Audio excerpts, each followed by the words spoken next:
Bismillahirrahmanirrahim. Assalamualaikum warahmatullahi wabarakatuh. Alhamdulillahirabbil alamin. Alhamdulillahilladzi wa kafa. Wassalatu wassalamu ala nabiyil mustafa wa ala alihi wa ashabihi ahli sidqi wal wafa. Asyhadu an la ilaha illallah wahdahu la syarikalah wa asyhadu anna Muhammadan abduhu wa rasuluhu alladzi la nabiyya wa la rasula ba'da. Alhamdulillah, puji syukurannya milik Allah, salawat salam semoga tetap dilimpah curah kepada Nabi kita, teladan hidup dan kehidupan kita, uswah dan kedua kita, Nabi Muhammad Sallallahu Alaihi Wasallam. Alhamdulillah, sahabat-sahabat sekalian, Bapak Ibu dimanapun berada, kita bersyukur di kesempatan subuh hari ini Allah tidak hentinya memberikan karunia nikmatnya kepada kita.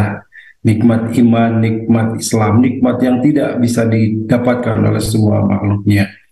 Dan juga nikmat sehat, sehingga kita pagi hari ini masih bisa merasakan karunia Allah dengan beribadah kepadanya dengan sungguh-sungguh di sepertiga malam sampai subuh hari ini. Dan insya Allah seperti biasa kajian Senin di MK pagi ini kita membahas kajian fikih dan masih merujuk kepada kitab Fiqhus Sunnah, saya Syahid Sabik, dan juga masih berada di bab Toharoh, subbab tentang almiyah atau air. Ya, kita sudah membahas tentang air mutlak, air yang suci dan mensucikan, kemudian juga air yang terkena campuran, air yang mensuci, air yang suci tapi tidak mensucikan, ya seperti kita bahas pekan lalu, juga terkait dengan air musta'mal. Nah, sekarang spesifik kita membahas tentang bagaimana air yang terkena najis. Ya, izin saya share screen juga tentang bagaimana hukum air yang terkena najis. Nah, tentu saja ini juga melanjutkan dari pertemuan kita sebelumnya atau pembahasan kita di mana air itu tidak berubah. Secara umum air itu adalah suci dan tidak berubah kecuali ada yang merubahnya. Jadi kalau air itu sudah dianggap tidak suci lagi, tentu harus ada penyebab apa yang membuat tidak sucinya. Ya, kalau merujuk kepada hadis yang sudah kita bahas sebelumnya, al-ma'u tahurun, Rasulullah SAW bersabda air itu suci, ya, la yataghayyaru, tidak berubah illa kecuali dengan tiga hal, ya, birihihi wa ta'mihi wa launihi, karena berubah rasa, bau atau warnanya. Jadi berubah warna, berubah memungkinkan air itu jadi tidak suci lagi karena sudah terjadi perubahan warna, atau berubah bau, gitu ya, baunya juga sudah berbeda, tidak seperti umumnya air, atau berubah rasanya. Ini tiga hal mengakibatkan air itu bisa berubah, dan perubahan itu harus diperjelas, harus ada penyebabnya. Jadi kalau misalkan kita mengatakan bahwa air ini najis, jangan kita datang ke satu tempat nanya dulu air ini ada najisnya atau enggak. Tidak usah, ya, karena pada dasarnya, pada awalnya semuanya adalah suci, semuanya adalah bersih. Maka kecuali kalau kita merasakan ini baunya berbeda, ini tidak enak nih baunya, warnanya juga seperti kuning seperti ini baru kita mempertanyakan kenapa air ini begitu, apakah ada campuran najisnya atau penyebab yang lainnya. Sehingga kalau pada dasarnya adalah suci, tiga hal tadi yang bisa kita teliti dikarenakan berubah warna, rasa ataupun baunya. Nah, kita kembali ke sini bahwa bagaimana hukum air yang terkena najis. Nah, kita bahas dulu tentu tentang apa sih itu najis, ya. Pengertian dari najis. Najis adalah sesuatu yang dianggap kotor oleh orang yang memiliki tabiat yang baik, yang selamat, gitu ya, dan selalu menjaga diri darinya. Inilah hebatnya Islam. Ajaran Islam itu syamil wal mutakamil, lengkap, sempurna, dan kelengkapan itu dalam bentuk bagaimana kita bisa merasakan sesuatu itu adalah baik, gitu ya. Jadi bagaimana uh, sesuatu itu bersih karena sesuatu yang dianggap kotor dan itu bisa mengganggu dari kebersihannya, itu merupakan bagian dari najis. Nah, ini poin pertama ya, ketika kita berbicara tentang apa itu najis. Nah, kemudian apabila pakaian terkena najis, seperti kotoran manusia, seperti kencing dari manusia, atau hal lain yang termasuk nanti kita bahas jenis-jenis macam-macam najisnya, maka ya harus dibersihkan. Kalau sudah bersih bagaimana? Maka kalau sudah bersih bisa dipakai kembali.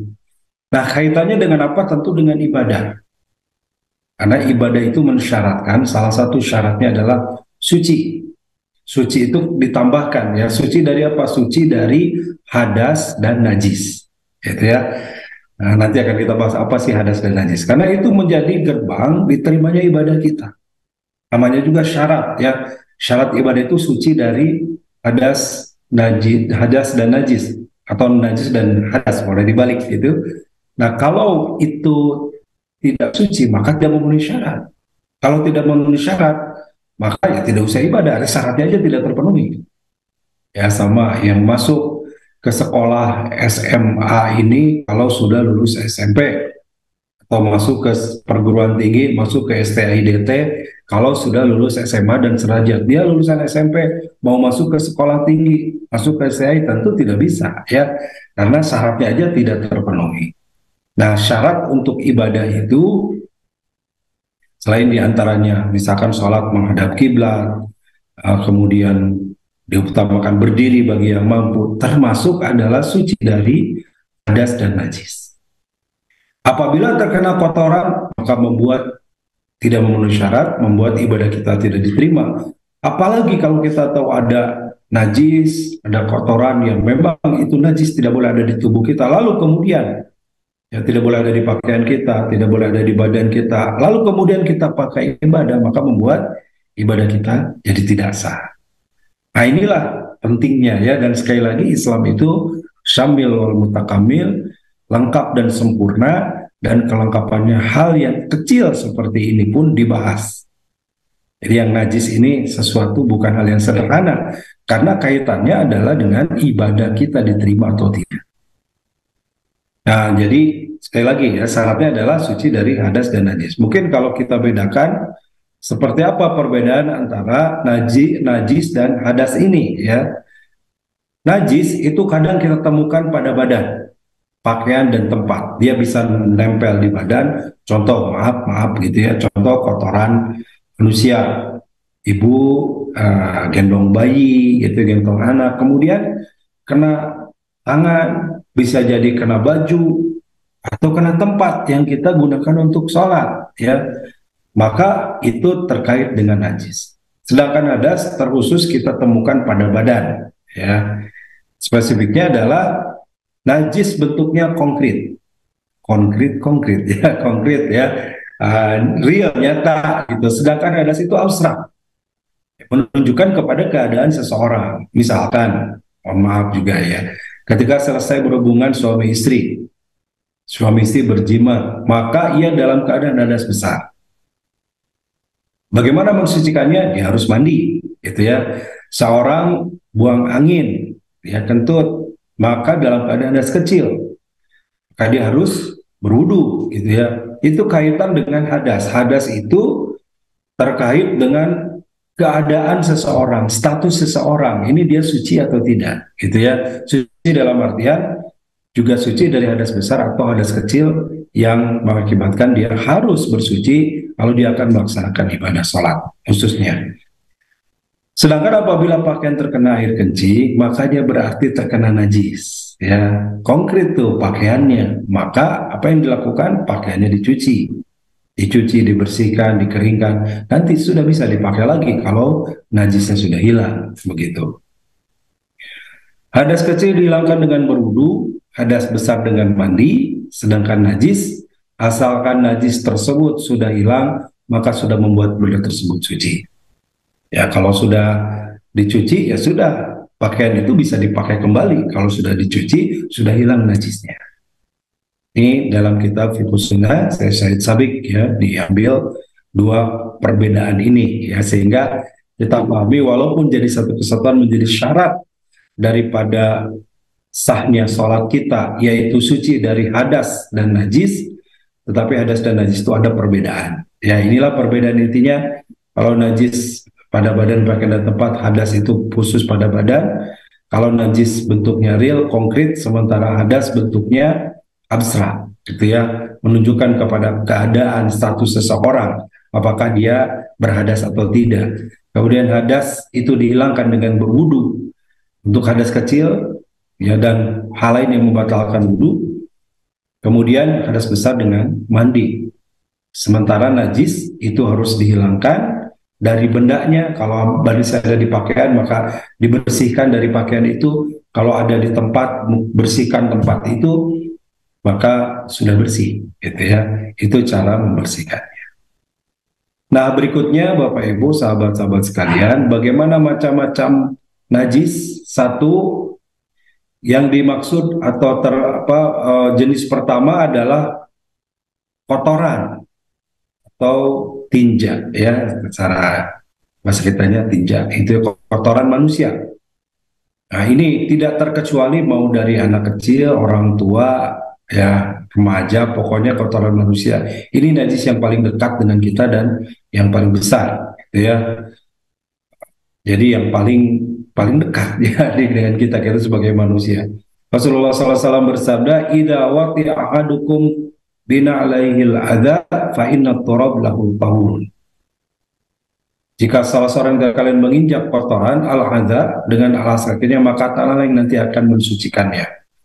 Nah, jadi kalau tidak ada air, bagaimana bisa dicucikan dengan tanah? Ini kotoran ya. Nah, jadi mohon maaf kalau bahasa Sunda itu dikosot-kosot gitu ya. Dikosot-kosot ya bahasa Indonesia ya apa itu. Jadi dibersihkan dengan digosokkan ke tanah, itu juga sudah bersih. Asal nanti baunya hilang, zatnya hilang. Apalagi kalau kemudian dicuci ya, itu tentu lebih bersih dan najisnya sudah hilang. Nah, kemudian di sini ada kalimat bina alaihi al-adza. Al-adza atau kotor adalah segala sesuatu yang mengganggu. Ya, secara umum bahasa mengganggu seperti apa? Najis, kotoran, batu, duri dan sebagainya. Kayaknya ini mengganggu ya. Kalau kita di perjalanan sedang jalan kaki, tiba-tiba nginjak beberapa benda ini, kotoran ke bawah tuh ya, jadi bau nih gitu ya. Atau nginjak batu bisa tahu, nginjak duri bisa berdarah dan sebagainya. Itu namanya al-adza. Ya, al-adza. Tapi yang dimaksud al-adza dalam hadis ini adalah yang disebut benda najis, kotoran yang termasuk kepada najis. Termasuk pula kotoran selain kotoran manusia. Kali ini poin pertama tadi, kotoran manusia. Ya, terdapat beberapa dalil tentang perintah untuk istinja yang menunjukkan najisnya kotoran manusia dalam Aurul Ma'bud dan Fiqh Sunnah. Artinya kotoran manusia ini benar-benar harus dipastikan kita bersih, kita suci. Ya, kalau mau sholat, mau ibadah, jangan sampai ada tersisa nempel baik di badan maupun di pakaian atau di tempat yang akan kita gunakan untuk sholat. Jadi pertama, ya, ini saya kira dipahami, tapi sekali lagi, walaupun tidak usah dibayangkan gitu ya, ini masih pagi, tapi real ilmu ini harus kita bahas. Dan ini yang terdekat. Artinya tidak mesti kotoran dari tubuh kita, tetapi tadi misalkan kalau menggendong anak, gitu ya, anak kecil, membersihkan popok, membersihkan pampersnya, begitu, di situ ada kotorannya. Pastikan kalau kita terkena maka harus bersih, harus tidak ada lagi yang nempel di pakaian, di badan, di tangan kita, sehingga tidak terbawa pada saat kita sholat, karena itu termasuk benda najis ya. Nah, yang kedua, kencing atau ya air kencing ya. Najisnya kencing manusia ini dalam hadis yang Rasulullah sabdakan, diterima dari Anas radhiyallahu anhu. Inna a'rabiyan bala fil masjid faqama ilaihi ba'dul qaum. Faqala Rasulullah sallallahu alaihi wasallam da'uhu wa la tuzrimu.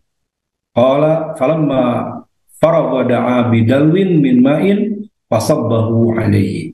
Di suatu ketika ada Arabian itu sering kita istilahkan dengan Arab Baduy gitu ya. Orang Arab pegunungan, nggak tahu, nggak paham, tiba-tiba faqoma ilahi, tiba-tiba bala fil masjid, ya. Bala itu sanes ngabala ya, tapi baul itu kencing ya. Jadi dulu tentu jangan dibayangkan masjid zaman kita sekarang. Zaman Rasulullah dulu ketika awal dibangun, kita tahu ketika Rasulullah membangun Masjid Kuba di Madinah itu hanya tiang-tiang, tidak seperti sekarang. Zaman sekarang tentunya masjidnya megah, pakai tembok, pakai kaca, kemudian pakai keramik, pakai karpet, pakai tikar, ada ya. Jelas dibedakan mana masjid, mana batasan masjid, mana bukan. Nah, zaman dulu karena tidak terlalu jelas ya, masjidnya hanya pakai pohon kurma tiang-tiangnya, kemudian atapnya pelepah kurma, kemudian pinggir-pinggirnya mungkin pakai tembok pun sangat sederhana dan tidak setinggi tembok-tembok kita, sehingga ada orang Arabian, orang Arab Baduy, orang Arab pedalaman yang nggak tahu bahwa itu masjid. Bala fil masjid, ya, tiba-tiba kencing saja di situ. Faqama ilaihi ba'dul qaum. Wah, langsung para sahabat itu berdiri, langsung mencegah, ya, langsung melarang orang itu yang sedang pipis. Ya, apa kata Rasulullah? Da'auhu wa la tuzrimu. Ya, biarkan Rasulullah dan jangan kalian hentikan. Bayangkan Pak, Bu, ya, kita ya apalah, ya mungkin kalau sedang pipis tengah-tengah dihentikan kan nggak enak ya. Waduh, menderita itu ya. Maka kata Rasulullah, da'uhu, biarkan dulu, selesaikan tugasnya ya. Jadi kalau udah beres, jangan diganggu dulu, udah beres baru nanti ditegur. Ini belum beres lagi di tengah-tengah. Wah, langsung oleh para sahabat itu faqama ilaihi ba'dul qaum, ya, mereka para sahabat itu berdiri ya, kemudian mencegahnya. Rasulullah mengatakan, da'uhu wala tuzrimu, biarkan dan jangan dihentikan sampai dia selesaikan tugasnya, gitu ya. Qala falamma faragha da'a bidalwin min ma'in fasabbahu alaihi. Maka setelah orang itu selesai, maka Nabi SAW lantas meminta satu ember air lalu menyiramkan air tersebut, ya, menyiramkan air satu ember itu ke air kencing itu, ya. Untuk apa? Ya, untuk dibersihkan. Sebab ketika ada air kencingnya di situ maka tetap menjadi najis. Itu ya. Jadi yang kedua air kencing.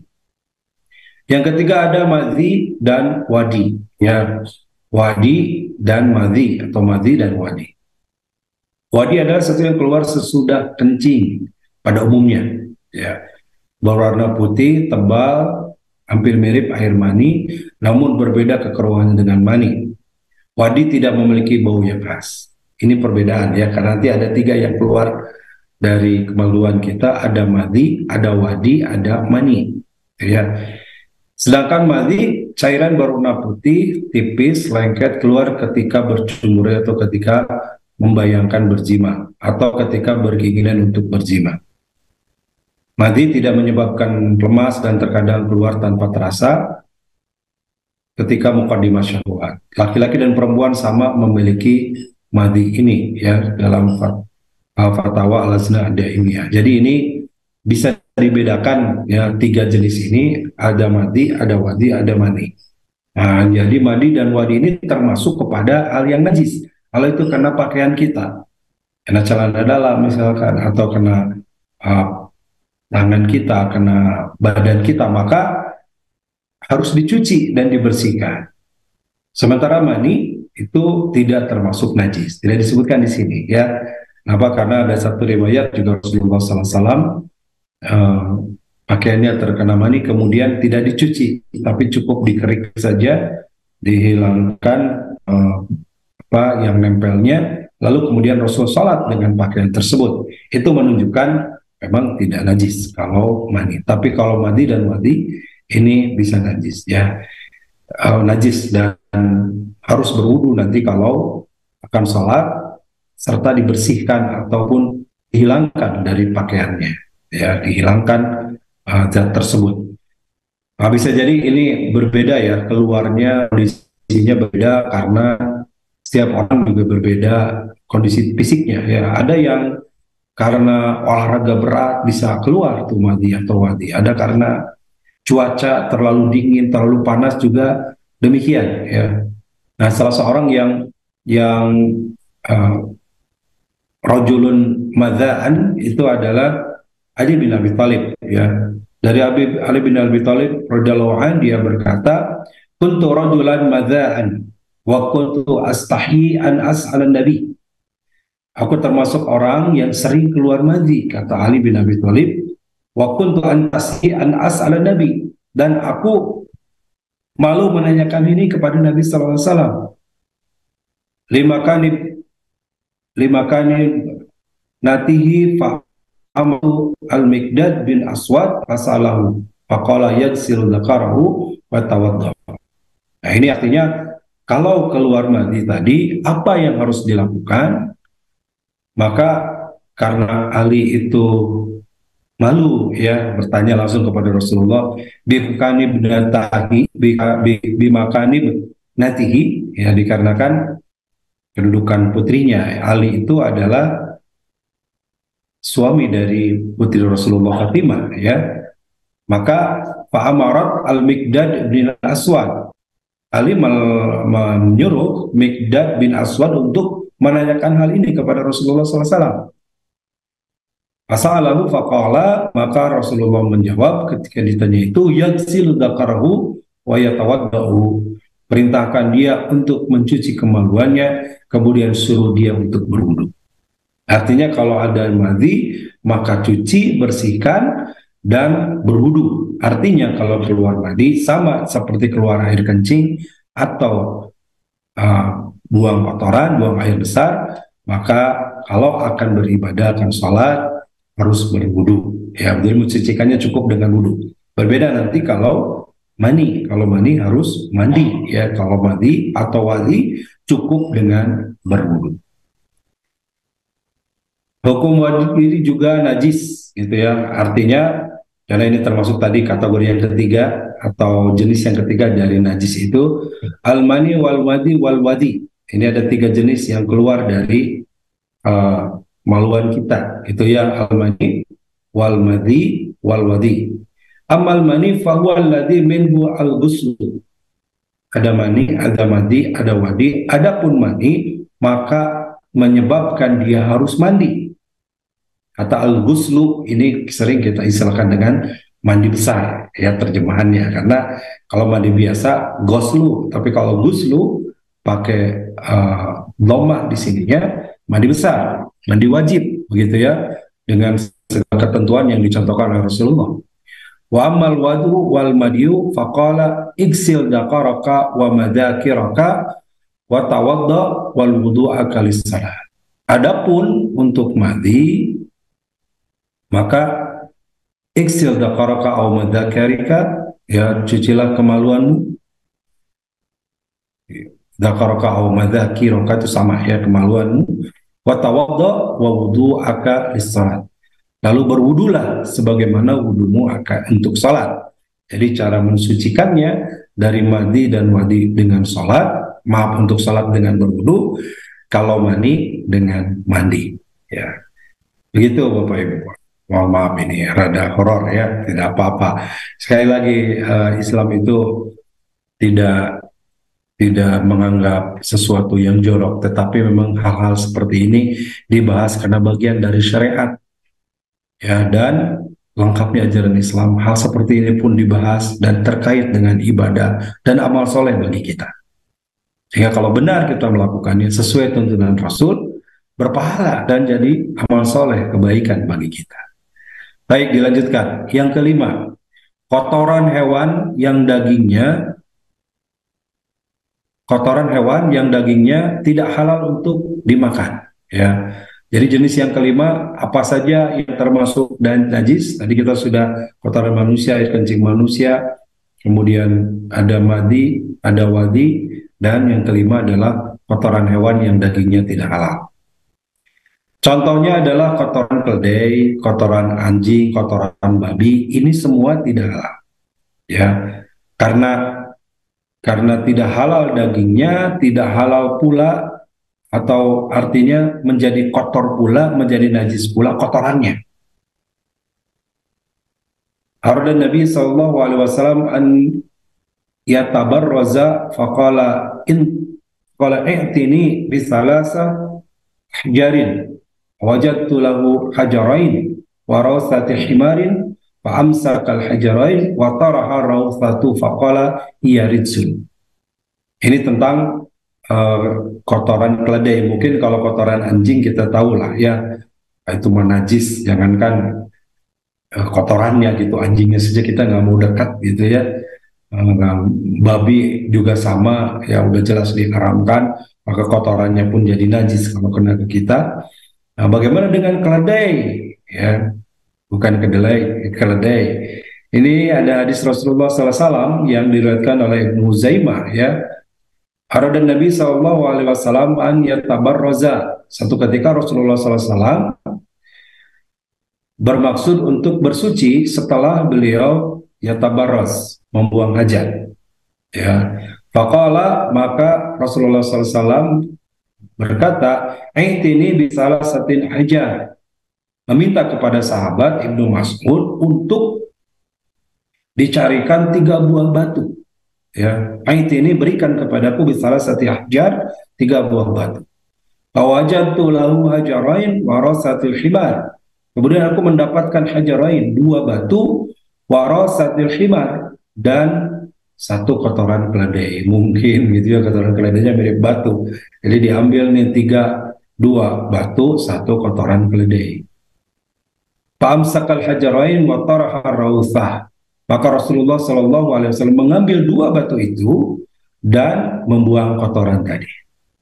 Faqala, maka Rasul bersabda, hiya rijsun, bahwa kotoran keledai itu adalah rijsun, termasuk kepada najis. Ini juga menjadi dalil tidak bolehnya kita bersuci dengan kotoran, gitu ya. Yang namanya juga kotoran, ya kotor, masa dipakai bersuci gitu.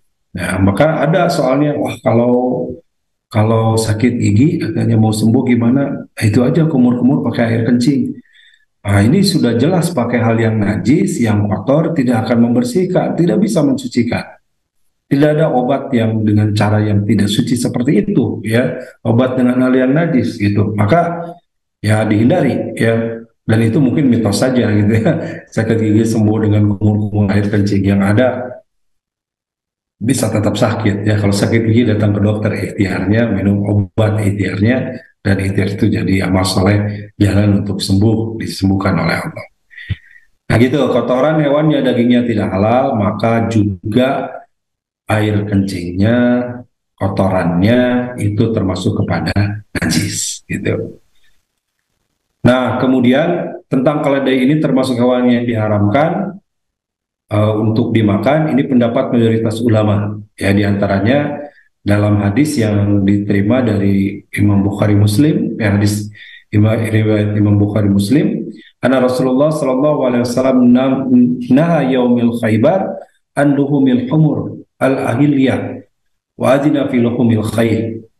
Ya, bahwasanya Rasulullah sallallahu alaihi wasallam pada hari perang Khaybar atau pada saat perang Khaybar, an luhumil khumur al ahillah, Rasulullah sallallahu alaihi wasallam pada saat itu melarang, ya, naha itu melarang untuk memakan daging keledai al-ahilah. Ya, ahilah itu daging keledai yang peliharaan. Jadi ahilah itu biasa di rumah gitu ya. Karena kan rata-rata keledai itu menjadi binatang yang rumahan bahasa kitanya. Artinya kalau dulu zaman Rasul belum ada motor gitu ya seperti kita saat ini, ya pakainya keledai atau kuda. Itu disebut binatang rumahan. Wa'adina filumil khayl, dan Rasul mengizinkan memakan daging kuda. Ini pada saat perang Khaybar gitu ya, kondisi terdesak, lapar, udah persahabat dan sebagainya. Rasul melarang untuk menyembelih keledai, makan dagingnya, tetapi boleh untuk kuda. Anjing termasuk hewan yang haram dimakan karena termasuk hewan buas, bertaring, maka juga sama. Kotorannya, kencingnya juga menjadi najis ya. Kullu nabin minas sibal fa'akalul haramun. Setiap hewan buas yang bertaring maka haram untuk dimakan. Hadis riwayat Muslim dari Abu Hurairah ya. Apalagi yang bertaring, maka kemudian dalam perkembangannya para ulama fikih menjadikan yang sejenis dengan anjing yang disebutkan dalam hadis ini pun haram. Seperti misalkan harimau, macan kumbang itu kan sama-sama bertaring ya, giginya bertaring, kemudian binatang buas termasuk yang bisa membahayakan menyerang manusia, maka itu termasuk kepada yang diharamkan untuk dimakan. Jadi pula air kencing dan kotorannya. Babi termasuk juga hewan yang diharamkan dimakan, maka jelas karena haram dimakan, kencing dan kotorannya pun menjadi najis ya. Tentang babi banyak disebutkan dalam Al-Quran, salah satunya dalam surat Al-An'am ayat 145 ini ya. Qul la ajidu fima uhiya ilayya muharraman ala ta'imin yat'amuhu illa an yakuna maitatan aw daman masfuhan aw lahmal khinzir. Ini jelas disebutkan ya. Qul la ajidu fima uhiya ilayya, tidaklah kami dapat dari apa yang diwahyukan kepadaku, ala ta'imin yat'amuhu, tentang makanan yang ingin dimakannya, illa an yakuna, kecuali, artinya kita boleh memakan apa saja ya menurut ayat ini kecuali 4 yang jelas-jelas diharamkan.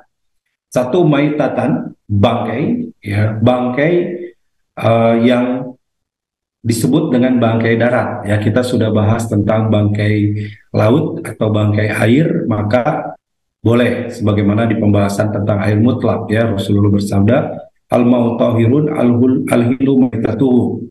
Ketika sahabat bertanya tentang air laut, karena di laut itu sudah asin, rasanya beda dengan di darat, dengan air tawar. Kemudian para sahabat sedang berlayar dan tidak ada air untuk berwudu kecuali dengan air laut. Maka Rasulullah ketika ditanya tentang air laut ini suci atau tidak, Rasul menjawab, al-ma'u tahurun al-hilu maitatuhu. Air laut itu suci airnya, artinya boleh dipakai wudu. Al-hilu maitatuhu, halal bangkainya. Jadi kecuali bangkai air, bangkai laut, maka boleh dimakan. Tetapi bangkai darat tidak boleh ya. Sebab kalau bangkai laut harus kalau binatang laut harus disembelih, nggak bisa makan teri, nggak bisa makan impun, itu nggak bisa makan gendot. Kenapa? Karena itu binatang kecil. Bayangkan 1 kilo teri berapa ribu ekor, terus disembelih satu-satu. Nah, cukup sudah mati bisa kita makan ya.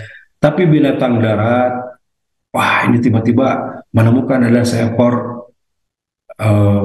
ayam sudah mati, langsung saja dimasak, nggak boleh, karena matinya, kenapa? Kalau dia mati sudah jadi bangkai, tidak karena disembeli ya secara syariat, maka itu maitatan, itu bangkai. Bangkai termasuk yang diharamkan. Daman maspuhan, darah yang mengalir ya, darah yang mengalir. Darah yang mengalir yang dimaksud adalah darah yang bukan menjadi organ tubuh, karena dia organ tubuh seperti hati atau limpa, maka itu kategori darah, tetapi itu boleh dimakan.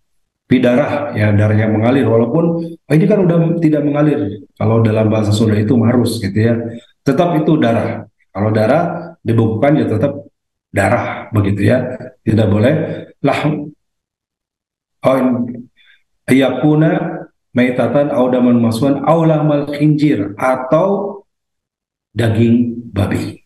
Ya, ini kembali tentang pembahasan najis tadi, daging babi. Ya, daging babi ini haram, maka haram pula kotoran, maka najis kotoran kencingnya kalau itu terkena ke tubuh kita.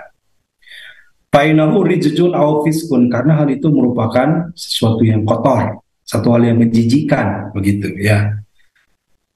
Daging babi itu satu hal yang kotor dan menjijikkan. Ada tambahan nih. Ya, kalau maitatan dan masfuan sampai sini, tapi ketika berbicara lahamal hinjir, daging babi, ada tambahan rizun au fiskun. Daging babi itu semuanya kotor, berarti najis juga kotorannya. Yang keempat, jadi 1 bangkai, 2 darah yang mengalir, tiga, daging babi, dengan catatannya dipertegas bahwa daging babi ini rizun au fiskun. Yang keempat, wama uhilla di ghairillah, apa-apa yang disembelih di ghairillah bihi, yang bukan karena Allah. Ya, zatnya halal, misalkan kambing disembelih halal, kambingnya itu tidak seperti babi yang dagingnya haram, daging kambing halal, tetapi tujuannya bukan karena Allah, ya untuk sesembahan kepada penghuni laut agar dapat nelayan dapat ikan banyak, sesembahan di sawah agar panennya banyak, sesembahan di pohon agar buahnya banyak.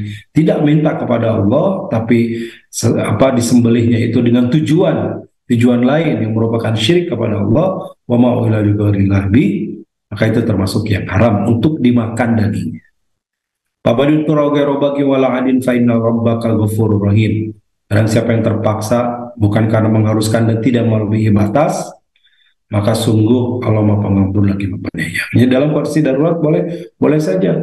Ya, kalau misalkan tidak ada makanan sama sekali, tidak ada makanan lagi, kalau tidak makan bisa mati. Yang ada hanya bangkai, makan bangkai itu, ya, dan tidak melebihi batas, gitu ya. Wah, ini di pegunungan gak ada apa-apa kecuali ini ada bangkai kerbau di tengah hutan. Ya, makan secukupnya sudah cukup, ya, secukupnya penyambung hidup asal tidak mati, bisa melanjutkan perjalanan pulang, maka itu dibolehkan. Tapi kalau wah ini bangkai tapi sudah dimakan, sudah kenyang, di sate diboleh masih banyak sisanya, gitu ya, itu sudah beda lagi. Berarti tidak karena darurat lagi, gitu ya. Nah, kalaupun darurat tentu Allah Ghafurur Rahim, Allah Pengampun lagi. Yang keenam, kategori yang najis adalah darah haid, ya. Dalil yang menunjukkan hal ini dari Asma binti Abu Bakar, beliau berkata, seorang wanita pernah mendatangi Nabi SAW kemudian berkata, "Ihdana yusibu saubaha min damil haidah. Kaifa tasna'u bihi?" Di antara kami ada yang bajunya terkena darah haid, apa yang harus kami perbuat? Maka beliau Rasulullah SAW menjawab, "Tahuttuhu summa takrusuhu bilma, summa tandahuhu summa tusallifihi." Gosoklah, keriklah dengan air, lalu percikanlah, kemudian sholatlah dengannya. Mohon bahasa kitanya mencuci, gitu ya. Digosokkan, mungkin kalau mencuci kan ada proses gosok. Sekarang ibu-ibu cuci udah nggak usah gosok, masukkan ke mesin cuci, putar, bersih, ya. Nah, memutar itu juga sama, itu istilahnya menggosok, mengerik, artinya membersihkan, ya, dengan air. Kalau Rasul menyebutkan di sini dengan percikanlah, gitu ya, artinya dicuci dengan air, kemudian setelah dikeringkan maka salatlah. Sebab dalam keadaan basah juga, dalam keadaan basah sebenarnya sudah hilang, ya. Kalau dicuci pakai sabun, kemudian apalagi kalau di kita sekarang tambah lagi pewangi, pelembut, begitu, itu udah bersih. Tapi tentu saja masih tidak nyaman kalau keadaan basah, maka dikeringkan, hilang, selesai. Bagaimana kalau tidak pakai sabun? Tidak apa-apa, ya. Kalau misalkan nggak ada sabun, kita cuci saja, kemudian dikeringkan, maka itu sudah hilang unsur najisnya, baik itu dari darah haid seperti yang kita bahas, atau dari kencing, kotoran, lalu udah bersih, dicuci, lalu kemudian kita jemur sampai kering, maka sudah selesai, gitu ya. Siddiq Hasan Khan rahimahullah mengatakan, perintah untuk menggosok dan mengerik darah haid tersebut menunjukkan akan kenajisan. Ya, jadi kalau darah haid najis, ya. Kalau kita sholat, maaf ibu-ibu, tentunya sholat ada darah haidnya, maka tidak boleh. Selain sholatnya juga dilarang, menjadi berdosa sholat yang ada darah haidnya karena itu najis, ya. Baik, dilanjutkan. Nomor 6 tadi, dari nomor 7, jilatan anjing, ya. Terkait jilatan anjing ini memang ada hadis secara khusus, ya, sehingga ada perbedaan ketika memang najis-najis yang lain yang cara mensucikannya. Kalaupun kebanyakan tadi kita sudah jelaskan bahwa cukup dengan dicuci, dijemur, dikeringkan sudah hilang. Tetapi untuk jilatan anjing, ya, sebagaimana dalam hadis riwayat Imam Muslim, tahurun ina'i ahadikum idza walagha fihi qalbu an yaghsilahu sab'a marat ulahunna biturab.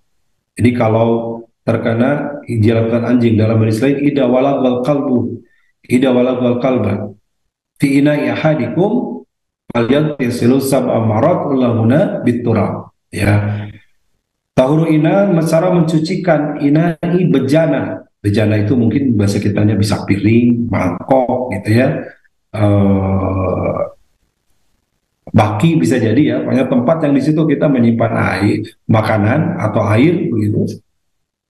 Idza walagha fihi kalbu, apabila dijilat oleh anjing, an yaghsilahu sab'a marat, hendaklah dia mencucikannya atau mencucinya dengan 7 kali.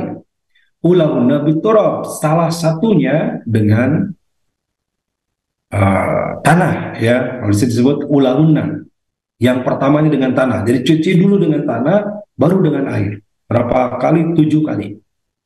Ya, 7 ini pun menjadi perdebatan di kalangan ulama. 7 itu apakah mesti 7? 1, 2, 3, 4, 5, 6, 7. Atau mungkin bisa kurang atau lebih dari 7.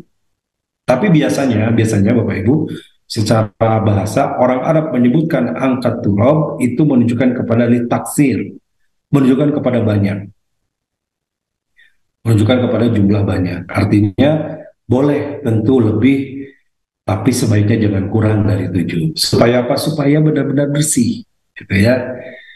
Nah ini kan menjilat kepada walago, kepada tahur ina, kepada bejana. Bagaimana kalau menjilat kaki, menjilat pakaian? Apakah harus pakai tanah juga? Ini kemudian berbeda pendapat juga. Ya, kalau ina ini menjadi perwakilan dari benda, maka benda lain pun sama.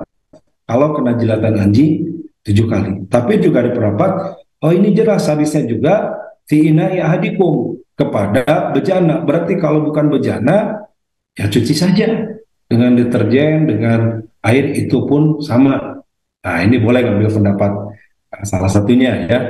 Yang jelas menurut penelitian adanya turab, tanah ini merupakan zat yang bisa mengalahkan najis, penyakit, bakteri dari jilatan anjing itu, ya, yang boleh jadi mungkin tidak bisa atau belum bisa dikalahkan walaupun dengan deterjen.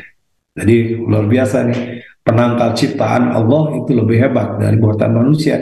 Manusia bikin deterjen, bikin pewangi, ternyata tidak menghilangkan unsur bakteri atau zat yang dibawa kawat-kawat penyakit dibawa oleh jilatan anjing tadi, tapi dengan tanah selesai, gitu ya.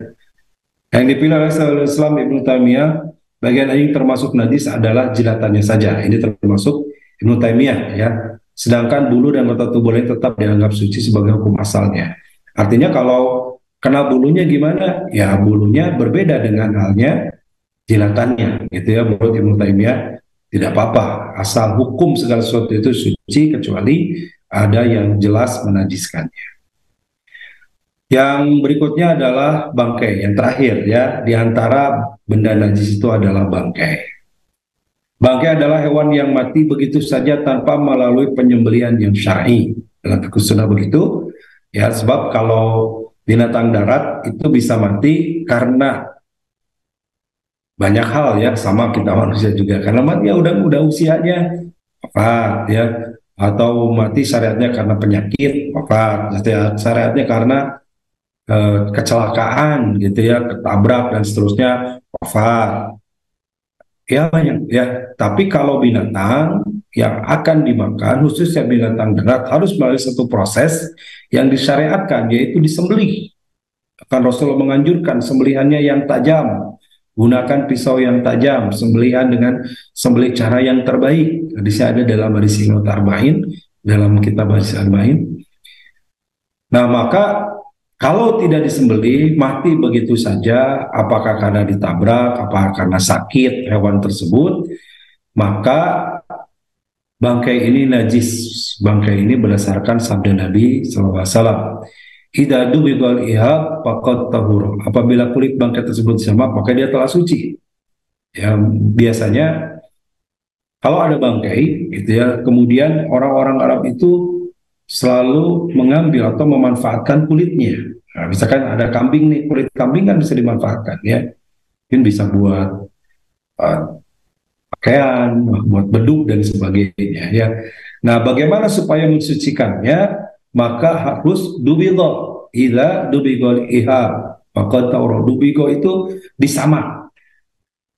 Ya disamak itu proses dibersihkan ya, disamak lah istilahnya ya, dibersihkan, digosok sampai kemudian benar-benar bersih, dicuci, dikeringkan, dijemur. Nah, maka itu setelah suci. Artinya ketika belum dilakukan dubigo, apalagi dubigo ini biasanya hanya pada kulit, maka yang lainnya termasuk kepada bangkai. Maka bangkai itu hukumnya adalah najis. Nah, masih ada waktu ya. Waduh, waktunya habis sampai sini dulu. Ya, saya sambung pekan depan nanti ya. Waktunya 4 menit lagi. Masya Allah, mohon maaf nih. Sudah ada banyak pertanyaan, baik yang di Zoom ataupun yang di medsos lainnya. Saya sempatkan Mbak menjawab dulu ya. Yang di Zoom nih sudah ada pertanyaan.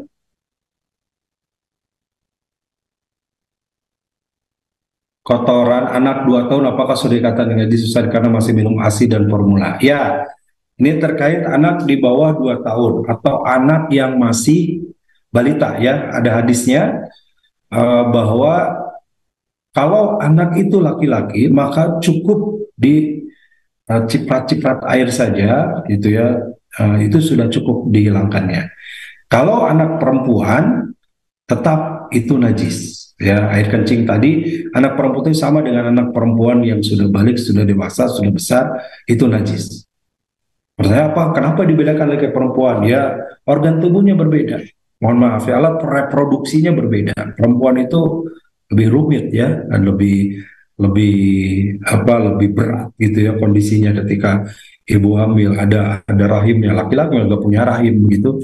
Nah, begitu itu pun dengan syarat tadi anak 2 tahun ke bawah itu kalau dia seperti yang dari Ibu Anita tanyakan ini ya, kotoran karena dia masih minum ASI atau susu saja.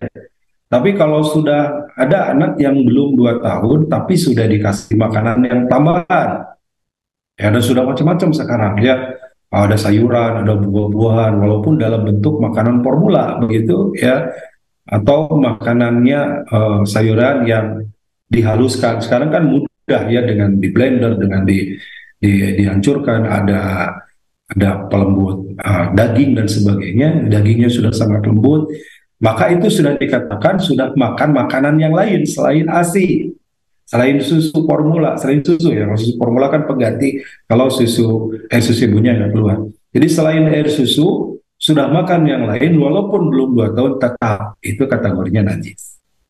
Itu ya. Nah kalau yang tadi diciprat-ciprat karena kalau nanti istilah kategori najis itu termasuk yang mukhafafah, yang ringan. Artinya cukup dengan dicipratin air saja sudah selesai. Ya berbeda dengan kalau air kencing wanita sekalipun bayi itu adalah masih minum susu saja, tapi itu bayi perempuan tetap harus dicuci dengan bersih sebagaimana air kencing dewasa gitu ya. Oke, kemudian kalau keputihan termasuk najis kah? Apakah jika sholat harus diganti pakaian dalamnya atau cukup bersihkan saja? Baik, keputihan itu merupakan penyakit ya. Apakah itu najis atau tidak? Kalau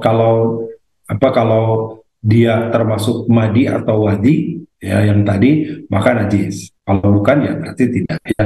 Itu hanya penyakit saja, maka tidak mengapa kalaupun kemudian dipakai sholat. Tetapi kalau tidak nyaman ya diganti tentu lebih baik gitu ya.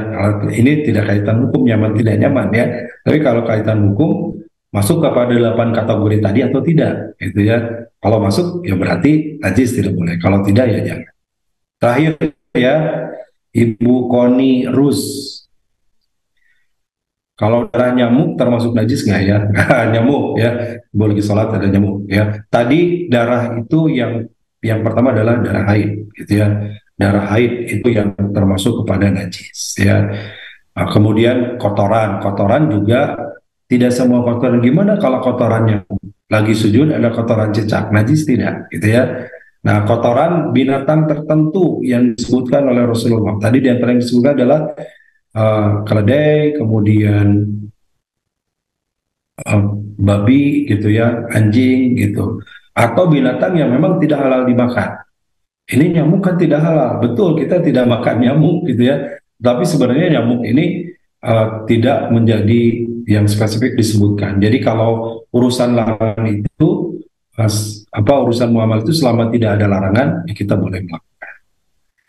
Demikian Bapak Ibu kita sambung pekan depan ya, masih ada bab najis ini, termasuk nanti ada bangkai yang boleh kita makan dan tidak najis ya. Bangkai apa saja yang tidak termasuk kepada yang najis ya, bangkai yang dikecualikan, bahwa dengan bangkai itu, dengan bangkai tersebut ya, walaupun itu bangkai tidak termasuk kepada najis ya, selain tadi yang kita sebut uh, bangkai laut ya, apalagi kita bahas pekan depan ya. Terima kasih Bapak Ibu, semoga ada manfaatnya. Yang belum bertanya pertanyaannya sudah tapi belum terbahas, insya Allah pekan depan dilanjutkan ya. Tadi tanggung soalnya harus menyelesaikan dulu bab dan jenis-jenisnya. Nanti kita lanjutkan pekan depan insya Allah. Terima kasih, semoga ada manfaatnya. Bapak Ibu yang akan menitipkan putra-putrinya kuliah di STIDT, silakan, masih membuka pendaftaran ya. Prodi KPI dan HES, silakan cari saja di website stai.tauhid.ic.id. Mudah-mudahan jadi jalan ilmu buat anak-anak kita yang akan kuliah. Terima kasih. Aku qouli hadza wa astagfirullah li wa lakum. Assalamualaikum warahmatullahi wabarakatuh.